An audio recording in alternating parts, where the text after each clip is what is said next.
पाकिस्तान ने हाल ही में JF-17 की इज्जत बचाने के लिए भारत को एक चैलेंज दिया था। आपको बता दें, भारत ने उस चैलेंज को स्वीकार कर लिया है और बड़ा ऐलान कर दिया है। तेजस के लिए भारत के इस ऐलान ने हड़कंप सा मचा दिया है, यूरोप में भी और पाकिस्तान के अंदर भी। जानेंगे पाकिस्तान ने क्या चैलेंज दिया था और तेजस अब नया कौन सा कारनामा कर रहा है। वहीं दूसरी तरफ यूक्रेन और रूस के संकट में भारत बीच में आया, लेकिन क्या भारत की बात मानेंगे अमेरिका और रूस, और भारत के लिए क्यों सबसे बड़े गले की हड्डी बना ये जंग। जानेंगे क्या है मामला। इसके अलावा बहुत कुछ, आइए जानते हैं इन खबरों को विस्तार से। हाल ही में जब सिंगापुर में JF-17 भी पहुंचा था एयर शो के लिए और भारत का तेजस भी पहुंचा था, तब तेजस ने अपने करतब दिखाए थे, फ्लाइट के लिए उड़ा भी था, लेकिन JF-17 ने हिस्सा नहीं लिया था उड़ान में। तब जब सवाल होने लगे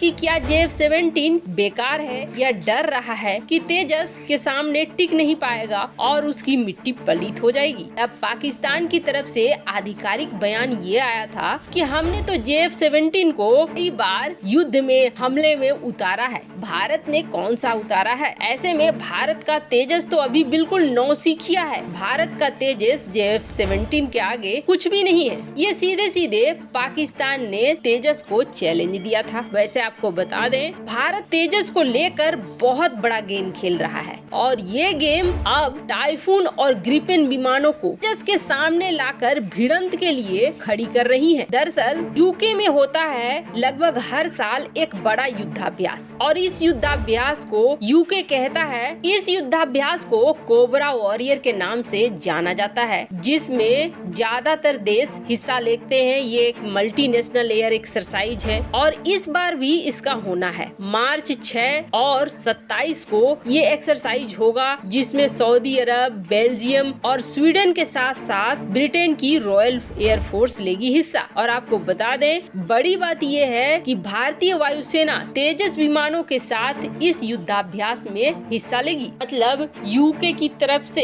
टाइफून विमानें होंगी तो वहीं स्वीडन की तरफ से ग्रिपेन विमानें होंगी। और ये एक ऐसा युद्धाभ्यास है जिसे कहा जाता है जायंट फाइटर जेट्स का युद्धाभ्यास, ऐसे लड़ाकू विमानों का युद्धाभ्यास जो अपने क्षेत्र में महारत रखते हैं। ऐसे में तेजस के इस युद्धाभ्यास में भाग लेने से भारत को कई फायदे होने वाले हैं। एक तो जिस तरीके से भारत कई एयर शो में हिस्सा ले रहा है और तेजस को सामने रख रहा है, तेजस का एक्सपोर्ट लेवल बढ़ेगा। वहीं दूसरी तरफ तेजस को और भी संभावित खरीदार मिलने के उम्मीद और भी ज्यादा बढ़ जाएंगे। भारत एक तरह से अपने कॉन्फिडेंस को दिखा रहा है और अंतर्राष्ट्रीय स्तर पर अब युद्धाभ्यास के लिए भी इन विमानों को भेज रहा है, जो दिखा रहा है कि भारत का विश्वास अपने तेजस पे है। को बता दें, भारत 5 तेजस विमानों को भेज रहा है यूके इस युद्धाभ्यास के लिए। भारत का ये काफी बोल्ड स्टेप माना जा रहा है। खैर, यहाँ जो कुछ हो रहा है, वहीं दूसरी तरफ दुनिया में उथल पुथल मची हुई है और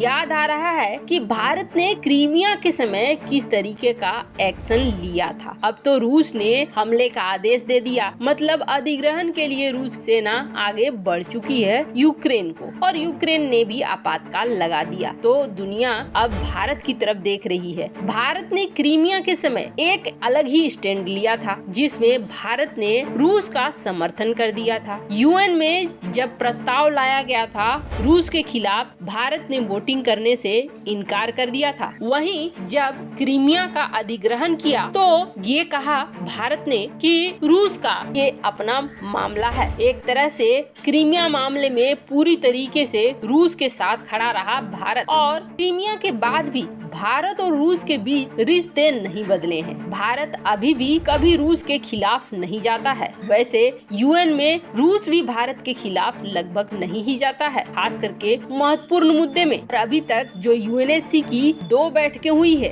दोनों बैठकों में भारत ने अपना रुख साफ कर दिया है कि वो इंडिपेंडेंट है और वो किसी का समर्थन नहीं करता। भारत ने सीधे सीधे ये कह दिया कि दोनों देशों को शांतिपूर्ण तरीके से इस मामले को निपटा लेना लेना चाहिए, जिसका रूस ने स्वागत भी कर दिया। लेकिन बड़ी बात यह है कि रूस और यूक्रेन के तनाव का असर अब भारत के ऊपर भी दिखने लगा है, और न सिर्फ भारत के ऊपर बल्कि एशिया में लगभग सारे देशों के ऊपर दिखना शुरू होगा। भारत के ऊपर इसका प्रभाव इसलिए पड़ रहा है क्योंकि अब भारत फंस चुका है। भारत इसलिए फंस चुका है कि इस वक्त यूरोप धीरे धीरे जंग की तरफ बढ़ रहा है। अब यूक्रेन तक अगर रूस रुकता है तो फिर भी बात है, लेकिन जो अमेरिका की इंटेलिजेंस रिपोर्ट कहती है और अगर वो सच है तो यूक्रेन के बाद पोलैंड पर चलेगा रूस का हथौड़ा। इसका मतलब ये हुआ कि इस युद्ध में धीरे धीरे पूरा यूरोप शामिल हो जाएगा, और पूरा यूरोप शामिल होने का मतलब है यूरोपीय यूनियन की इकोनॉमी इसमें फंसेगी। अब भारत इसमें कैसे पिस रहा है तो आपको बता दें, सबसे बड़ी बात यह है कि इस युद्ध के ऐलान भर से ही जो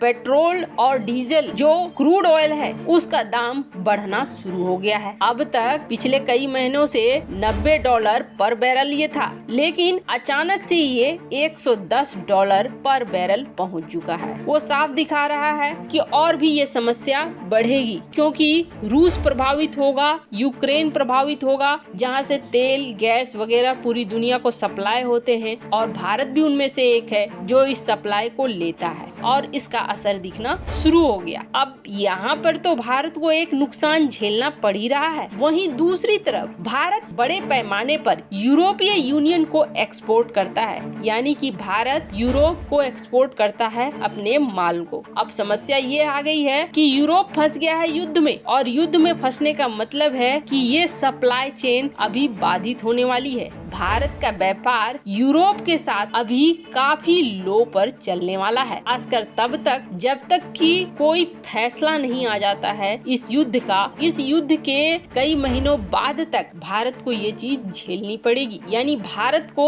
एक बड़ा नुकसान सामने दिख रहा है। फिर भी भारत यूएनएससी से लेकर हर जगह बार बार दोनों देशों से ये अपील कर रहा है कि दोनों देश शांतिपूर्ण तरीके से इसका हल निकाले। भारत बहुत कड़ा स्टैंड दोनों में से किसी भी देश की तरफ नहीं ले सकता है। ऐसा इसलिए क्योंकि आज भारत न तो अमेरिका को नाराज करना चाह रहा है और न रूस को नाराज करना चाह रहा है। अमेरिका ये चाह रहा है कि भारत रूस के खिलाफ बोले, और रूस ये चाह रहा है कि भारत रूस के खिलाफ न बोले। अभी तक तो भारत का स्टैंड यही रहा है, लेकिन आने वाले समय में अगर शांतिपूर्ण तरीके से नहीं होता है समाधान, तो एक समय आएगा जो भारत के लिए काफी क्रिटिकल हो जाएगा। भारत किसकी तरफ खड़ा होगा? वैसे आपको क्या लगता है, यूरोप अमेरिका के साथ व्यापार या फिर रूस के साथ दोस्ती, दोनों में से किसे चुनना चाहिए भारत को, और भारत को किसकी तरफ होना चाहिए? कमेंट कर अपनी राय जरूर बताएं। जल्द मिलते हैं अगले वीडियो में नई खबर के साथ।